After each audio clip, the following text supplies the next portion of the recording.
Do you know someone who struggles with addiction? It may be a friend, coworker, or even a sibling that battles addiction.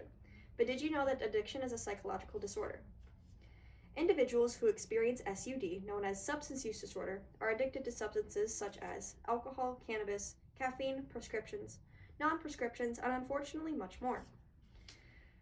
Addiction affects all aspects of a person's life, including their behaviors, mental health, and relationships. I've seen what SUD can do firsthand, and because of this, today I will be explaining what addiction is, the psychological aspects of this disorder, and how to prevent and treat addiction. Substance abuse disorder is a chronic disorder that persists as a sustained susceptibility to relapse, even if an individual has abstained from drug use for an extended period of time. Two types of addiction can occur: substance addictions and non-substance addictions. Individuals that suffer from substance addictions are addicted to what you normally think of when you hear the word addiction. This includes alcohol, cannabis, nicotine, inhalants, and hallucinogenics. But addiction can also include substances that we may not view as harmful, such as caffeine. Non-substance addictions are behavioral addictions that lead a person to excessive gambling, eating, exercising or dieting, or high-risk behaviors such as shoplifting or breaking the law. According to myclevelandclinic.org, most common addiction is the use of alcohol, which is then followed by cannabis and nicotine. Addiction may not be so easy to point out. When it comes to excessive exercise or dieting, which society typically sees as healthy, it can take control over the brain and lead to an inability to recover, as well as having obsessive behaviors. This means that symptoms such as an inability to stop, lack of control, increased tolerance, withdrawal, and intense focus on the substance or activity are all signs that addiction is present.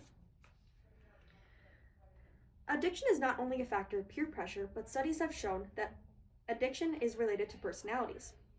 The brain registers whatever goes into it as a pleasure, like getting an A+ on an assignment or eating a chocolate bar. However, the brain registers these pleasures in all the same way, meaning that whether it is a pill or an A+, your brain releases dopamine. Dopamine is a chemical that your body releases in order to reinforce enjoyable behaviors. Because your body unknowingly reinforces these harmful behaviors, thinking they are positive, the individual is then caught in addiction. Personalities play a role in addiction because some genetic variants in humans can cause a part of the brain that rewards the individual to be dysfunctional. Some individuals are born with hypodopaminic trait or reward deficiency symptoms, which means that they crave dopamine to feel good, leading them to search externally for their fix of dopamine. These cravings are satisfied through risky behaviors, alcohol, and drug use. Addiction is not easy to handle by oneself, but when a person is surrounded by the right people, it may lead to an easy recovery. The first way to help a person struggling with addiction is to research and understand what addiction truly is, keeping yourself educated and empathizing with the person and help you understand what they are going through. The second way to help is to offer your support. Letting the person know that you are willing to help them and be there for them leads to trust and see that their recovery is successful and lasting. The third way to help an individual fight an addiction is to encourage them to get help. It is important to seek help from professionals when battling addiction and to make sure that they are getting the proper care. While also helping individuals who are addicted, it is just important to help prevent addiction. So things such as talking honestly about substances such as tobacco, alcohol, and staying educated on the facts and legal implications of using. Another way to prevent addiction is to develop self-confidence. Make sure you look for all the good things in yourself and be confident in who you are as a person. The final way to prevent addiction is to learn how to deal with peer pressure.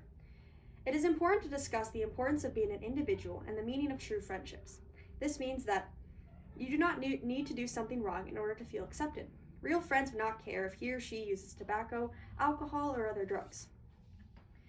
Addiction destroys people's lives, and it is considered one of the most harmful health crises in the world at this time, and it is highly unfortunate that our generation must go through this epidemic of substance abuse disorders. Someday, I hope to live in a world where technology and society have advanced past the cruelty of addiction and the overall health and sake of future generations. But for now, all we must do is try to change the world through one scientific research at a time. To be loved is to be changed, and through the losses I have experienced in the past, I can only hope that the world will change through enough love and care for the people in it, because addiction must end. Thank you for listening.